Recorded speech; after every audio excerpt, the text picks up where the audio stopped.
Assalamualaikum warahmatullahi wabarakatuh. Terbukakan majelis ini dengan kita manfaat.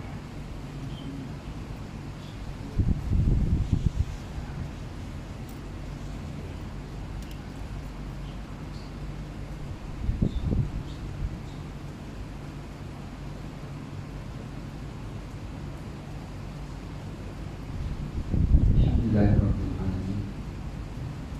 Alladzi khalaqal mauta wal hayata liyabluwakum ayyukum ahsanu amala wa huwal azizul ghafur. Asyhadu an la ilaha illallah wahdahu la syarika lah wa asyhadu anna Muhammadan abduhu wa rasuluh.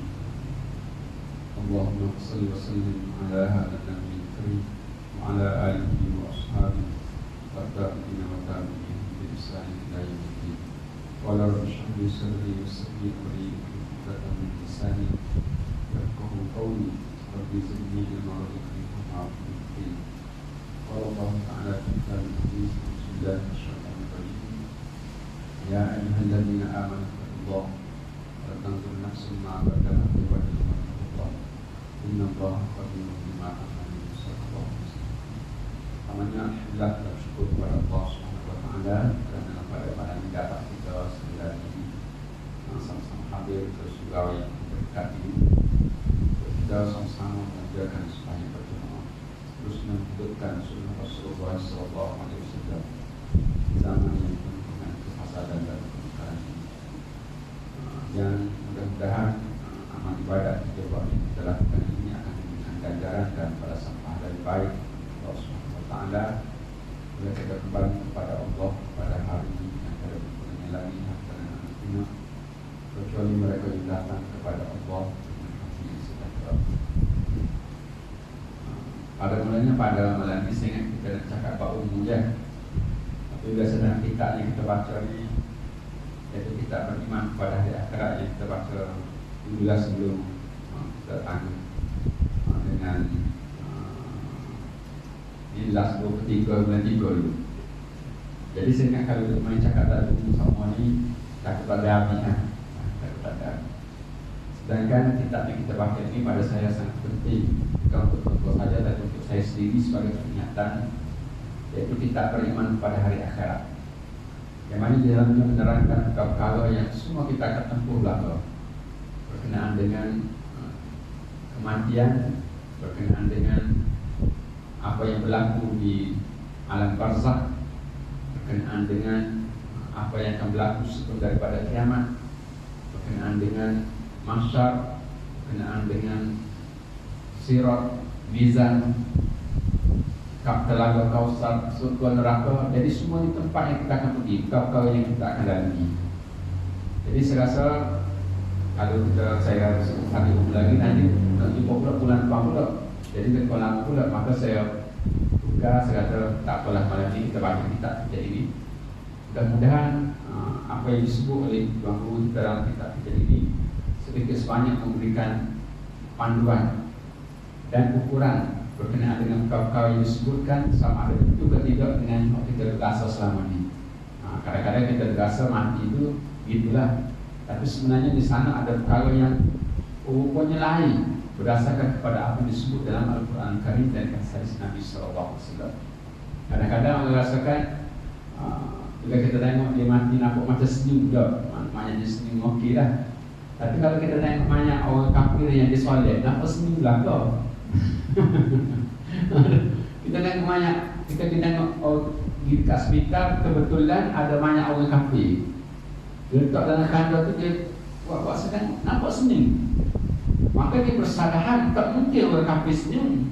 Hakikat sebenarnya tak mungkin dia akan senyum, kerana pada masa tersebut dia sedang berhadapan dengan malapetaka yang sangat besar. Dan kita dululah orang Kelantan, dululah masa kecil, orang mati bunuh, mati terbunuh, mati kemalangan. Konon-kononnya kalau orang mati bunuh ada darah tengah jalan, kita ambil 5 nipis, puruh 5 nipis itu, maka dia akan balik. Sebab dia ngusik, jadi hantu, mati terbunuh. Waktu kepercayaan Kelantan zaman itu, tapi tiba-tiba kita dapati penghulu kepada syuhada mati terbunuh Hamzah bin Abdul Muttalib. Berapa ramai sahabat-sahabat yang mati terbunuh dan mereka itu dijamin syurga oleh Allah Subhanahu wa taala. Maksud dia, kita nak sebutkan bahawa apa yang kita faham kadang-kadang tak sama dengan yang disebut dalam Al-Quran dan hadis-hadis Nabi sallallahu alaihi wasallam. Maka sebab itu saya rasa saya nak baca kitab ini untuk peringatan tuan-tuan dan saya. Mudah-mudahan kita boleh buat persiapan yang betul dalam berhadapan dengan kematian. Saya sebut itu kerana kalau dia duduk Kelantan ni, dia buat persiapan mati, dia tahu buana. Nampak gua dia lah. Nampak gua dia. Dia ngatik ni la ilaha illallah, zikir ni dia zikir dengan batu. Batu-batu. Bukan kita zikir dengan tangan atau kertas, dia batu. Dia ambil batu, zikir dengan batu. Zikir. Dan dia pesan supaya kalau dia mati nanti, batu tu ditabur atas kubur dia. Bila kita pergi melawat kubur Nabi sallallahu alaihi wasallam, tak ada pun batu. Kita pergi kubur syuhada Badar, tak ada, syuhada Uhud, tak ada pun batu. Apa tu?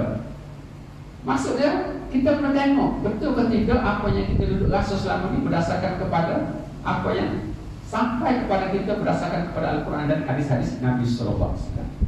Pada malam yang tersebut berkenaan dengan beriman pada hari akhirat, dan malam ini kita masuk pada tarikh yang baru, iaitu berkenaan dengan mati. Mati yang mana semua sekali kita akan mati, bakalah kita akan mati. Bahkan dengan sebab mati itulah kita rasakan sangat-sangat beruntung. Kita sangat berat kalau kita mati. Baik.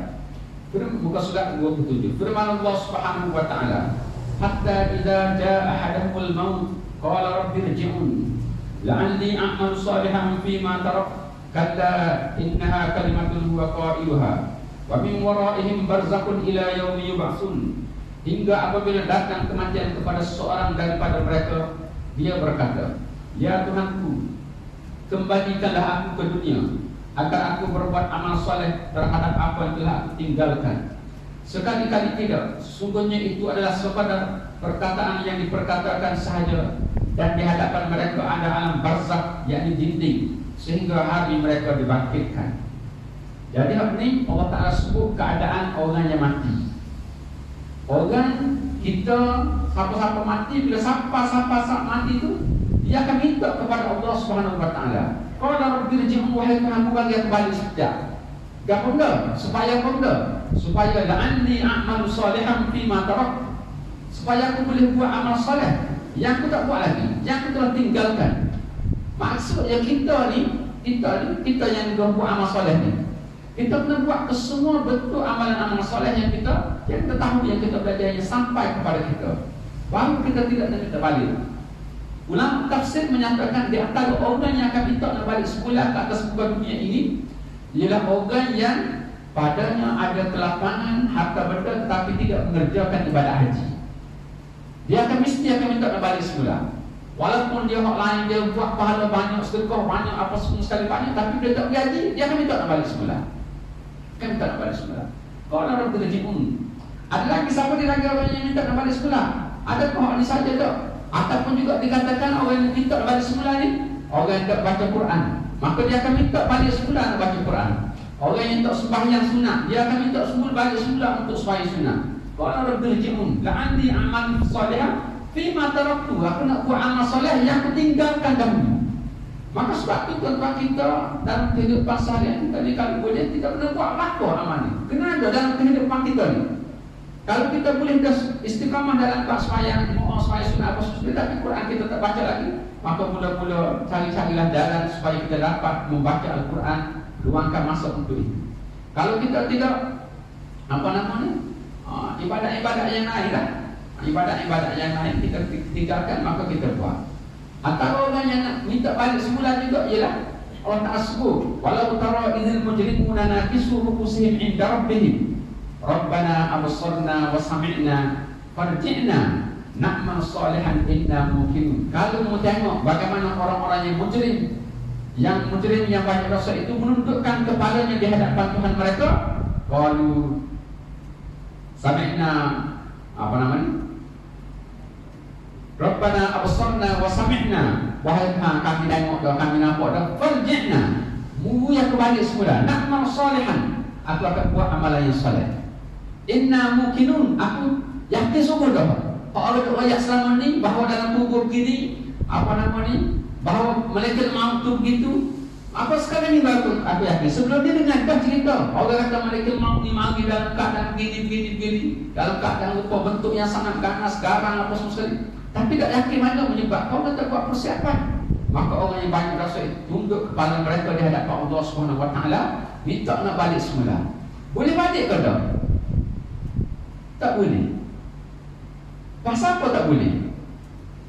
Sebenarnya minta nak balik semula ni bukan kata itu saja, tetapi atas dunia ni berlaku dah. Dan kalau diberi balik semula ke dunia pun dia tak akan buat juga benda yang dia janji. Bukti dia mana? Bukti dia orang yang sakit terlantar. Orang yang tak sakit terlantar. Kalau kita dijumpa dia dah, wana dia mau bahan kawan nak semaya dah. Kalau sembuh dia kawan nak imu tak tinggal dah. Lepas dia sembuh, dia nangis semua 2-3 hari semua itu. Sebulan 2 bulan lama-lama hilang pula. Ada ke tak begitu? Kita. Sebab tu orang yang minta nak balik semula tu tak boleh. Dan di antara orang yang minta nak balik semula ialah orang yang minta nak balik semula ialah apa nama? Ya ayyuhallazina amanu, apa namanya? Anfiqu mimma razaqnakum min qabli an ya'ti ahadakumul maut fayaqula rabbi laula akhartani ila ajalin qarib fa asaddaqa wa akum minas shalihin.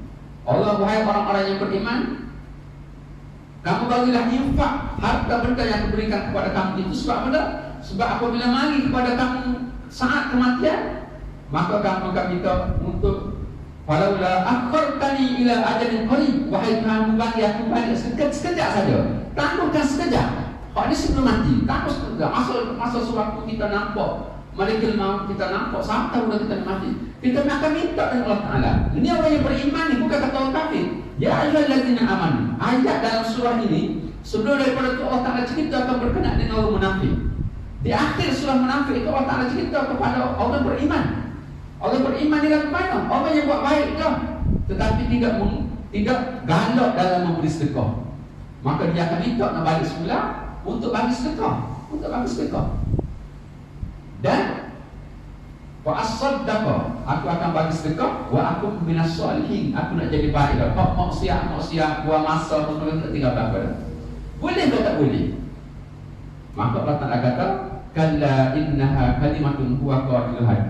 Ni perkataan dia saja, permintaan yang dia cakap saja.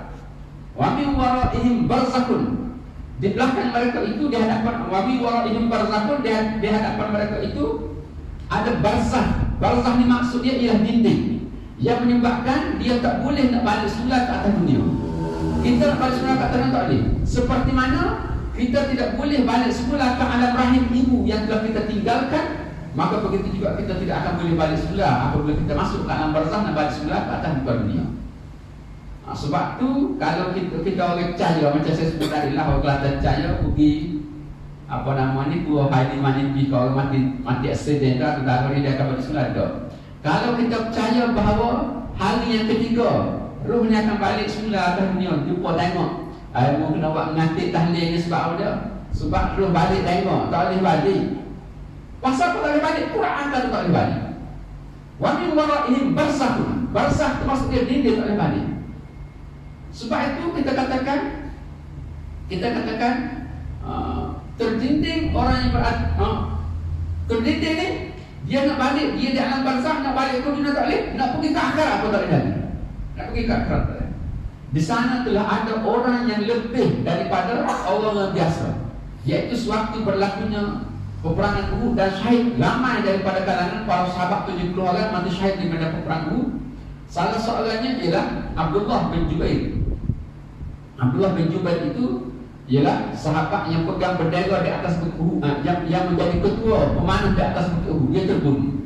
Anak dia Jabir bin Abdullah.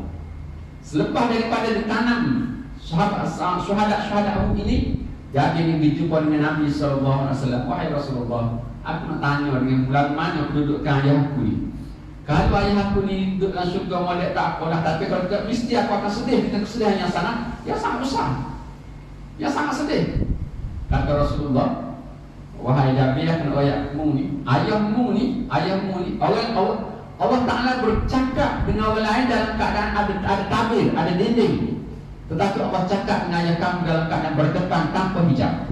Macam mana wallahu a'lam, kita tidak gambarkan, tetapi Nabi sebut itulah hadis. Lalu apa pula ucapannya ni? Sewaktu ruh-ruh orang yang mati syahid itu berterbangan di dalam biang-biang burung yang berterbangan di syurga. Lalu Allah Ta'ala ditanya kepada orang yang mati syahid, wahai orang yang mati syahid, pun nak apa dia lagi? Pun nak apa dia? Dengan nikmat syurga yang dia ada itu pun nak apa dia? Maka dikatakan, ya Allah, kalau boleh, aku nak hidup semula, balik semula ke dunia, dan nak perang lagi sekali, mati syahid lagi. Maka Allah Ta'ala kata, tak boleh dah, waktu sebab terletak dah, mati dah. Kalau boleh ya, orang lain. Maka kalau boleh, kata dia, kalau kita tak boleh balik, kalau tak boleh aku balik semula dan hidup semula perang, maka aku nak aku balik semula ke dunia, aku nak royak kepada orang-orang yang masih hidup, yang berjuang di belakang sana, supaya mereka teruskan perjuangan sampai mereka mati. Maka Allah Ta'ala kata, tak boleh balik dah. Tapi hak munak ni, keinginan kamu untuk balik royak tu tak apa, aku akan royak bagi hak kamu. Lalu Allah Ta'ala menurunkan ayat, wala tahsabanna alladhina qutilu fi sabilillahi amwata bal ahya'un 'inda rabbihim yurzaqun. Jangan kamu menyangka bahawa orang yang mati syahid di jalan Allah Ta'ala itu mati, tetapi mereka itu diberikan rezeki, tetapi mereka itu hidup diberikan rezeki di sisi Allah Subhanahu wa Ta'ala. Ayat itu pun turun, maka orang pun tahu sebab tu orang mati syahid itu tidak mati. Lalu kalau orang yang begitu tinggi kedudukan dia, orang yang mati syahid dapat memberi syafaat kepada 70 orang yang lain tanpa untuk masuk syurga tanpa hisab, tak boleh nak balik semula ke dunia ni. Tak kalau mati biasa ni boleh balik. Tak kalau mati biasa boleh balik. Hari ketiga balik nak tengok orang hidup agama. Ni kepercayaan orang Kelantan zaman dulu ni. Hari ke-7 balik, hari ke-14 balik, hari ke-100 balik, maka hari 100 buat sekapai. Apa namanya sudah lembu. Hari 40 buat. Orang zaman dulu Kelantan lah. Ada kita selalu buat 40 hari 40 ni. Pasal apa balik hari 40? Buat puluh ni. Sebab roh balik. Bila kita mengaji dalam ayat Quran, roh balik. Roh balik. Tapi boleh ke tidak roh kita jumpa dengan orang mati dah? Di sana ada pendapat yang mengatakan boleh, tapi bukan kata roh tu balik. Kerana ada ayat Al-Quran yang menyatakan Allahu yatawaffal anfusihi mautiha wallati lam tamut fi manamiha. Allah menggenggam roh orang-orang yang mati dalam genggamannya. Allah menggenggam orang yang telah mati, roh orang yang telah mati, dan Allah dan orang yang masih hidup sewaktu dia dalam keadaan tidurnya. Maksudnya roh orang yang tidur dengan orang mati duduk setempat. Bila duduk setempat dia jumpa. Bila dia jumpa tu dia cakap. Masa dia jumpa tu dia cakap pegang-pegang. Hak tu yang kita jumpa kadang-kadang kita mimpi bertemu dengan orang yang telah mati. Tapi nak kata orang mati tu boleh balik, tengok rumah dia siapa duduk, balik apa tidak, tu tak ada. Kerana dia bercanggah dengan ayat Quran yang kita bacakan, wa min wara'ihim barzakun ila yaumi yub'atsun. Kalau ada pula orang kata boleh buat amalan ni, boleh apa nama ni, boleh jumpa dengan ruh orang mati apa semua sekali tu, maka kita katakan hak tu setakat kita tahu lah, setakat kita tahu wallahu a'lam, setakat kita tahu tak ada lah, setakat kita tahu tak ada. Maka sebab tu kita katakan bila kita ayat ini menyatakan kepada kita supaya kita melakukan amal sebelum daripada kita mati, sebab kesemua orang yang mati itu sama ada dia orang yang baik ataupun orang yang mujrim banyak dosa, semua minta nak balik semula. Kita sebut tentang bagaimana seorang ulama yang pergi hantar jenazah. Pergi hantar jenazah dengan anak murid dia. Lepas tanam-tanam, ditanya dengan anak murid dia, dia rasa ditanya anak murid dia, merasa orang kat kubur tu, kalau dia boleh hidup semula, dia nak buat apa dia? Dia nak buat apa dia? Ada pun nak beli kereta baru ke? Nak buat rumah baru ke? Nak pergi ni kau dah lepas ni? Ayah kata anak murid dia, kalau dia boleh balik, mesti dia nak semayang, mesti dia nak istighfar, mesti dia nak zikir, mesti dia nak sedekah. Lalu Tok Guru dia kata, aku nak royak kamu, dia tak boleh balik dah. Tapi mu yang masih ada di sini, mu kena ingat bahawa bila mu sampai tempat dia tu, mesti mu nak minta. Maka untuk buat benda yang kamu sebut tadi, maka sebelum kamu masuk ke tempat yang dia pergi sekarang, maka kamu buatlah siapa yang kamu sebutkan tadi. Sebab tu Nabi sebut dalam hadis kafabil mauti mautuzatun. Cukuplah bagi kamu kematian itu menjadi satu peringatan. Cuma sebab dia jadi terbalik sekarang. Bila orang diangkat jenazah ke kuburan, bukan kata nak dia jadi insah dia mati tak. Bahkan dengan kadang-kadang dia pergi mengantik dan sebagainya lah, tak apalah itu. Dan kadang-kadang kita tengok orang perempuan pun pergi juga. Sedangkan hukumnya makruh tahrim orang perempuan pergi sewaktu pengebumian jenazah. Makruh yang boleh membawa kepada haram. Kalau kita dalam belajar dalam bab jenazah ni, sewaktu mengiringi jenazah itu sendiri, maka kita tidak disunatkan pun untuk membaca zikir-zikir. Jadi disunatkan kepada kita ialah diam untuk berfikir berkenaan dengan kematian. Tidak disunatkan baca zikir sewaktu berjalan mengiringi jenazah. Ayat ini menamakan masa yang antara mati dan bangkit semula dari kubur dengan barzakh yang artinya dinding yang melingkungi sesuatu. Ayat ini sebut barzakh itu masuk ke dinding yang tak boleh lepas lah. Bila ada dinding, lepas mana? Kita ada dinding, lepas kita tak boleh lah. Maka begitu juga orang yang mati ada dinding, balik semula ke dunia tak boleh. Kita nak pergi ke alam dia pun tak boleh. Kita nak pergi ke alam dia pun tak boleh. Maka ada dinding. Seperti mana kita nak balik semula ke alam rahim tak boleh, maka begitu juga kita orang yang telah mati tak boleh. Khadam Sayyidina Utsman yang bernama Hanif rahmatullah alaihi berkata, Kana Utsman radhiyallahu anhu idza waqafa ala qabrin buka hatta yabulla lihyatan. Faqila lahu atadhkurul jannata wan nar fala tabki wa tadhkurul qabri wa tabki. Qala sami'tu Rasulullah sallallahu alaihi wasallam yaqul al-qabru awwal manzil min manazilil akhirah.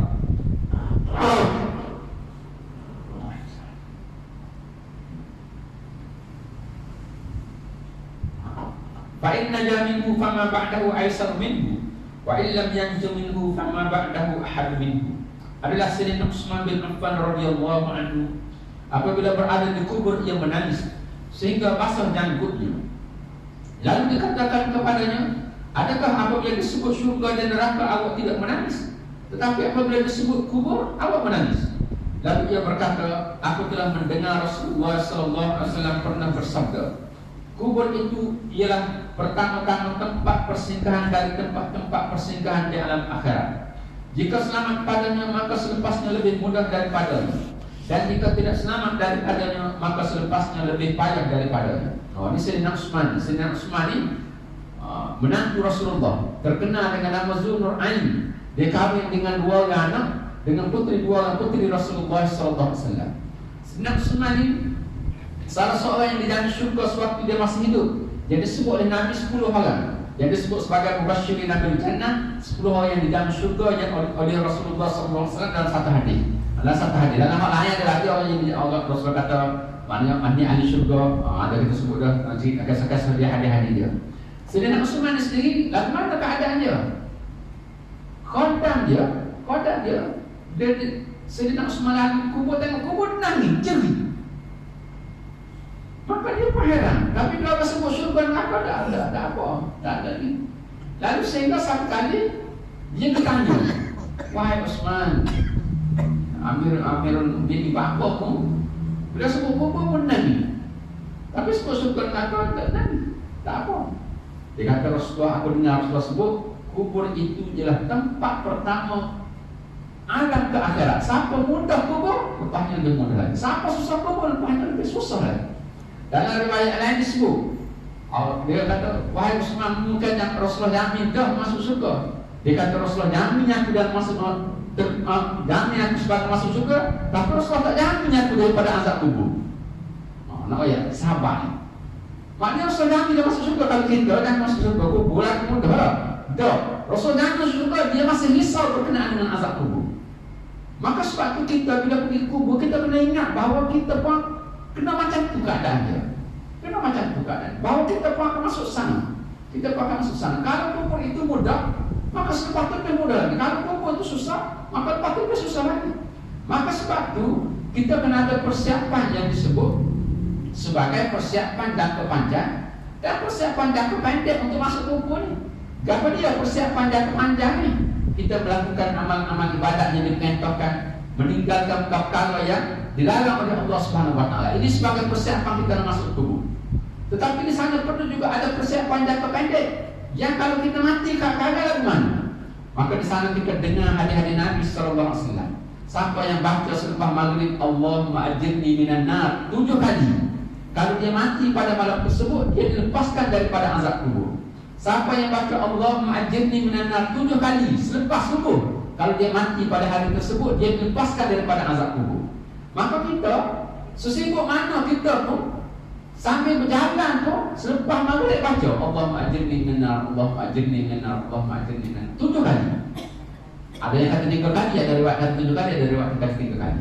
Lepas itu Allahumma ajirni minan nar, Allahumma ajirni minan nar. Sibuk semana semaya rumah dalam perjalanan musafir, maka kita jangan tinggalkan perkara ini. Sebab apa? Sebab dia merupakan persiapan jangka pendek. Kalau kita mati malam, lepas maya zuhur, ayo baca Allahumma ajirni minan nar. Lepas maya isyak kita dah baca. Oh, ni kadang-kadang kita dengar lepas maya zuhur Allahumma ajirni minan nar. Lepas dia berkata, tak boleh dosa. Kata bukan tak boleh, Nabi kata suruh baca lepas maghrib dengan lepas subuh. Lepas subuh. Kita jumpa juga yang hadis yang menyatakan siapa yang baca surah Al-Mulk pada malam hari, kalau dia mati pada malam tersebut ataupun keesokan harinya, maka dia dilepaskan daripada azab kubur. Maka kita hafal surah Al-Mulk sama, maka kita baca sebelum tidur, kita baca ambil masa sedikit. Lama mana baca surah Al-Mulk? 5 minit je, 5 minit, 7 minit ya, berapa ayat dia surah Al-Mulk, 5 minit, 7 minit, apa? Kita boleh tunggu tengok cerita drama sejam, 2 jam. Tapi kalau kita mati tak sama. Tapi kalau kita luangkan masa 10 minit, 7 minit, ambil Quran baca 7 minit, 10 minit, maka kalau kita mati hari ini, malamnya tak esok, maka kita terselamat daripada azab kubur. Sebab itu Sayyidina Utsman, dia sangat bimbang berkenaan dengan kubur. Tapi kita sekarang ni, kita tak rasa. Pasal apa tak rasa? Tak rasa tak apalah, nanti kalau kita mati, orang ni, pas kita mati orang ditelking. Saya baca berkenaan dengan telking ni, konon-kononnya orang itu ditanam, kemudian mereka kemari, kemudian mereka pun bunyi orang nak belajar telking. Mereka berkata, oh tak payah tanya lah sebab orang itu lagi ajar. Maka ulama hadis membahaskan hadis ini. Dia kata hadis ini bercanggah dengan kaedah umum dalam agama. Kalau begitu, tak payah bukan akhir lah. Tak payah bukan akhir. Kita nak mengajar orang hidup berupaya serta mengajar orang mati. Maka kita sendiri yang kena berusaha untuk selamatkan diri kita daripada fitnah kubur ini. Sebab kalau mudah kubur, maka lepas tu mudah lagi. Kalau banyak kubur, lepas tu banyak lagi. Tapi ada ketika orang yang susah dikubur, kemudian dekat akhirat dia selamat. Ada. Nanti kita akan jumpa dalam bab dia bagaimana orang-orang yang dimasukkan ke dalam syurga dengan syafaat daripada Nabi dan syafaat daripada orang soleh serta syafaat yang lain. Tapi nak ayatnya tak, sebelum hal itu susah lah. Masa bangkit daripada kubur susah, masa dimasak susah, masa pembahagian suratan amalan susah, masa hisab susah, masa timbangan susah. Lepas tu baru syafaat. Masa sirat susah. Maka sebab itu kita kena buat persiapan ini. Ada juga yang pendapat yang mengatakan bahawa alam kubur, alam akhirat itu bermula daripada bangkit dari kubur. Berkata Anas bin Malik radhiyallahu anhu, "Man mata faqad qamat kiamat." Sesiapa yang mati maka sesungguhnya berlakulah kiamatnya. Maka ada juga yang katakan kiamat ni start bila? Start dari akhirat itu start daripada bangkit daripada kubur. Maka start akhirat. Ada pula yang mengatakan Anas bin Malik kata siapa mati maka kiamat ada bagi dia. Mati kiamat tak ada lah. Kita kalau nak usaha apa sebelum daripada mati ni, dan mati tak ada dalam kiamat lah. Wajiblah beriman kepada adanya ajal, kerana firman Allah Subhanahu wa taala, kullu nafsin dha'iqatul maut wa innama tuwaffawna ujurakum yawmal qiyamah. Faman zuhziha 'anil nari wa udkhilal jannata faqad faz wa mal hayatud dunya illa mata'ul ghurur. Tiap-tiap yang bernyawa akan merasakan mati. Dan sesungguhnya pada hari kiamat sahajalah disempurnakan pahala kami. Barang siapa dijauhkan dari neraka dan dimasukkan ke surga, maka sesungguhnya ia telah beruntung. Dan sesungguhnya tiada kehidupan di dunia ini melainkan kesenangan yang memperdayakan. Jadi ayat ini ulama sebut ayat ini adalah merupakan hadiah yang sangat berharga kepada orang mukmin. Bila Allah Ta'ala berfirman, kullu nafsin dha'iqatul maut, setiap yang hidup pasti akan mati. Tuntut boleh banyak kalau orang hidup tak mati. Start daripada zaman Nabi Adam tak mati-mati. Kita pun beranak tak mati. Agak-agak lagu mana? Kita nak buat rumah mana? Start daripada zaman Nabi Adam tak mati. Bukan kita saja tak mati. Kalau kita tak mati, zaman Nabi Adam pun tak mati juga. Nak rumah kuaya. Sebab itu ulama menyatakan, bila Allah Ta'ala sebut kullu nafsin dha'iqatul maut, setiap yang hidup pasti akan mati, maka ini merupakan hadiah yang sangat berharga kepada kita. Kita kena gembira kerana sebab kita akan mati. Sebab apa kita gembira? Sebab dengan mati saja baru boleh masuk syurga. Apa namanya? Wa innama tuwaffawna ujurakum yaumal qiyamah. Baru Allah Ta'ala balas ke semua kebaikan kita ni. Lebih kebaikan kita ni tak balas. Walaupun kita tengok kadang-kadang kita malu semayang, kita orang semayang nampak senang, tapi itu bukan balasannya sebenarnya kebaikan yang kita buat di atas dunia ni. Tahu? Kita jumpa orang buat baik, nyamuk dia, tiba-tiba dia jadi senang, kaya raya, senang lenang, anak baik-baik, kau percaya. Adakah itu sebagai balasan? Balasan sedikit daripada amalan dia. Sedikit balasan, tapi balasan yang Allah lebih banyak lagi. Sebab itu Allah Ta'ala kata, wa innama tuwaffawna ujurakum yaumal qiyamah. Sesungguhnya balasan yang kepada amalan kamu di hari kiamat. Contoh kita katakan, disebutkan dalam hadis bagaimana seorang yang manggil semayang di Mu'ah, seorang yang manggil semayang di Mu'ah di masjid, setiap kali dia mandi dan balik, maka diminakan kepadanya sebuah mahligai dalam syurga. Sebuah mahligai dalam syurga, bukan dekat Maman, tak dalam syurga, bukan dekat Putrajaya, dalam syurga. Sebuah mahligai. Jadi bila kita akan dapat hadiah ni, lepas mati lah. Sebab tu orang beriman, dia sangat gembira bila nak mati. Nanti kita akan jumpa bersampai dia bagaimana orang yang beriman tu, dia akan rasa syukur bila dia nak mati. Suatu saat dia melihat tempat yang dia akan pergi, dia rasa dia syukur dan nak mati. Dan dia orang yang beriman yang mati tak sebalik dah ke dunia ni, tak sebalik dah. Tak serojak lah, tak sebalik dah.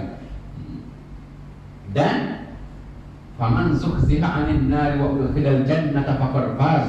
Sesiapa yang dilepaskan daripada neraka dan dimasukkan ke dalam syurga, maka itulah sesungguhnya kejayaan yang sebenar. Agar engkau sawajaklah orang berjaya pun, itu bukan kejayaan yang sebenar. Sebab kejayaan itu sekejap. Tapi kejayaan yang sebenar bila kita selamat daripada api neraka. Maka sebab tu kena cari jalan macam mana pun tak boleh masuk neraka. Hatta Nabi bersungguh, Nabi kata ittaqun nar walau bisyikki tamratin. Kamu kena takut daripada api neraka itu walaupun dengan bersedekah sebelah buah tangan. Bayangkan buah kurma itu besar mana, Nabi suruh bagi sedekah juga, kerana as-sadaqah itu junnatun, sedekah itu pelindung daripada api neraka. Maka sebab itu tuan kita sama-sama, kita kalau masuk masjid ini, setiap hari kita kena sedekah tiap-tiap hari. Sedekah tiap-tiap hari. Kalau senyum tu minalah, senyum sedekah tu minalah. Sedekah duit ni tiap-tiap hari kita sedekah. Setiap kali kita masuk suka masjid, bawa duit balas RM1, 50% RM1 dari bawa banyak, tetapi bawa. Kerana benda, kerana dia kata sedekah sebelah buah taman. Pasal apa sedekah? Kerana sedekah itu berninding kita daripada api neraka. Orang yang berjaya sebenar-benar berjaya apabila dia terselamat daripada api neraka. Disebutkan kisah bagaimana Sayyidina Ali radhiyallahu anhu satu ketika di suatu hari raya, orang raya pakai baju baru. Sayyidina Ali dia khalifah, dia pakai baju yang bertangkung. Lalu orang ditanya dia, wahai Ali, apa bukan kau pakai baju gini ni? Bukan kau hari ni hari raya? Kata Sayyidina Ali, memang hari ni hari raya, tapi hari raya bagi aku sebenarnya ialah hari raya bagi aku itu apabila aku terselamat daripada api neraka. Dan aku sendiri tidak dapat jaminan, aku sendiri tak rasa aku terselamat daripada api neraka. Maka beginilah cara aku menyambut hari raya. Sebab itu Allah Ta'ala sebut faman zuhziha 'anil nar, sesiapa yang terselamat daripada api neraka, wa udkhilal jannah, dan dimasukkan ke dalam syurga. Dia sebab ada dua tempat saja, syurga dan neraka. Tak ada tempat yang ketiga. Tak ada tempat ketiga. Maka itulah kejayaan yang sebenar. Wa mal hayatud dunya, dan kehidupan dunia itu illa mata'ul ghurur, kecuali kesenangan yang memperdayakan. Dunia ini sekejap saja.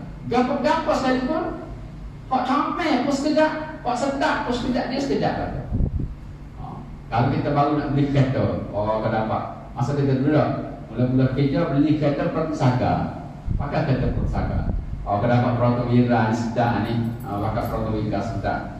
Beli Protowira. Berapa lama sedap pakai Protowira? Sedap sebulan, 2 bulan, setahun. Lepas tu tengok, kalau boleh pakai Honda Accord sedap ni. Tengok tak berapa lama pakai Honda Accord. Beli Honda Accord. Berapa lama sedap pakai Honda Accord? Sebulan, 2 bulan, basuh selimut. Setahun, 2 tahun, lepas tu nak jumpa tengah panah. Kalau boleh pakai mesin sedap ni. Beli mesti pula. Sebulan, 2 bulan, saja lah. Setahun, 2 tahun, lepas tu jumpa tengah panah pula. Kalau boleh pakai bateri sedap ni. Lepas tu pakai bateri, kalau boleh pakai helikopter sedapnya. Berapa lama sedap naik helikopter? Ada. Sebab itu disebut sebagai mata turun. Nabi SAW sebut, wallahi ma dunya fil akhirah illa Nabi sebut ini. Demi Allah, tidaklah dunia itu berbanding dibandingkan dengan akhirat, kecuali seperti mana kamu celupkan yang kamu ke dalam laut, kadang mangkap. Sebanyak mana hak lekat di jalan, itulah dunia yang kamu kongsi. Hak kita kongsi semua. Hak selain laut itu, hak tu hak dekat akhirat, dekat syurga, dekat syurga. Maka sebab itu kita katakan, kita kena tengok biar pandangan kita itu tidak rupanya gini, menyebabkan kita betul malam bahawa kita semua akan mati, dan kematian itu sebenarnya hadiah yang sangat berharga kepada kita. Firman Allah Subhanahu wa taala, likulli ummatin ajal, idza jaa ajaluhum fala yasta'khiruna sa'atan wa la yastaqdimun. Tiap-tiap umat mempunyai ajal. Apabila telah datang ajal mereka, maka mereka tidak dapat memundurkan barang sesaat pun, dan tidak pula dapat mendahulukan. Setiap kita ni ada masa hidup kita, ada masa mati kita ada. Kita nak mati cepat tak boleh. Susah aku nak mati kalau tak boleh. Orang yang kaya nak hidup lama tak boleh. Orang yang kaya nak hidup lama, dia kalau tak semati tak boleh juga. Bahkan binatang, tumbuh-tumbuhan, semua sekali telah Allah tetapkan. Apabila sampai masa dia akan mati. Covid kegapa ni adalah sebagai penyebab sahaja. Sewaktu Allah Ta'ala memberikan tugas kepada malaikat maut untuk tugas mencabut nyawa ni, maka malaikat maut sebut kepada Allah Ta'ala, ya Allah, nanti semua orang akan marah kepadamu, semua orang akan marah ke aku, sebab aku ambil benda yang paling dia sayang sekali. Awak akan marah kepada aku, makhluk akan marah kepada aku. Allah Ta'ala kata, tak apa, aku akan jadikan padanya sebab, sehingga orang melihat sebab dan tak akan teringat kepada malaikat maut. Ada tak orang yang kita nak mati ni jumpa malaikat maut ni? Dah, baru mati ni sakit jantung, baru mati kena Covid. Hakikat sebenarnya itu sebab saja. Nabi sebut Allah Ta'ala jadikan kematian itu pada 99 sebab. Kalau ada sebab mati aksiden, sakit, ada sebab mati, macam-macam lah, sakit jantung, sakit Covid, semua sekali itu, sampai 99. Siapa yang melepasi 99 ini, dia akan bertemu dengan yang ke-100, yaitu Al-Haram. Nabi sebut Al-Haram. Gabung ke Al-Haram itu tua bangka. Dia tua bangka lagi juga. Sebab apa dia tua, kami duduk lagi nak gua akan makan nasi pun tak boleh.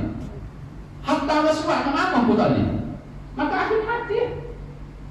Maka sebab tu, setiap yang kita yang hidup ini Allah Ta'ala telah tentukan bahawa pada sekian akan makan mati. Ajal itu telah tertulis. Sebab kalau kita faham masalah ini, kena Covid ke apa, ada apa kita tak salah kau kan? Bukan kata kita tak kena Covid ke. Tapi orang itu kena Covid itu telah tertulis 5,000 tahun sebelum dia dilahirkan, sebelum bumi diciptakan. Allah Ta'ala tetapkan semua ni akan berlaku ni, ada dalam kitab dia.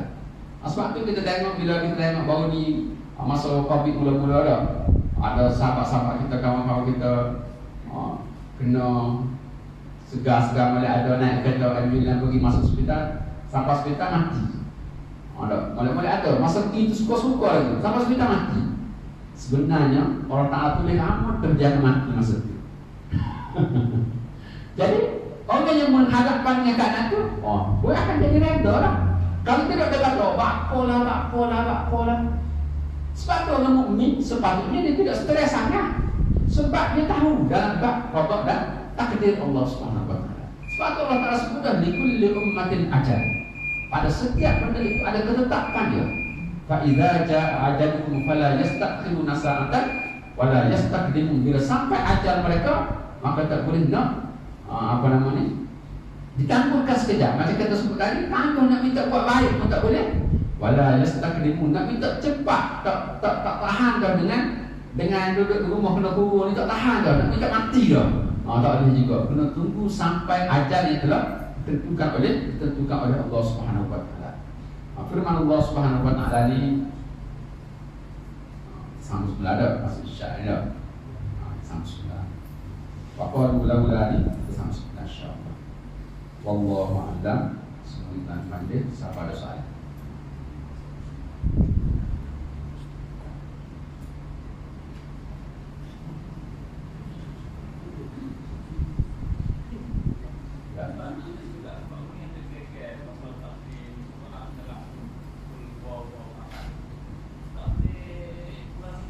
Macam mana? Tak faham.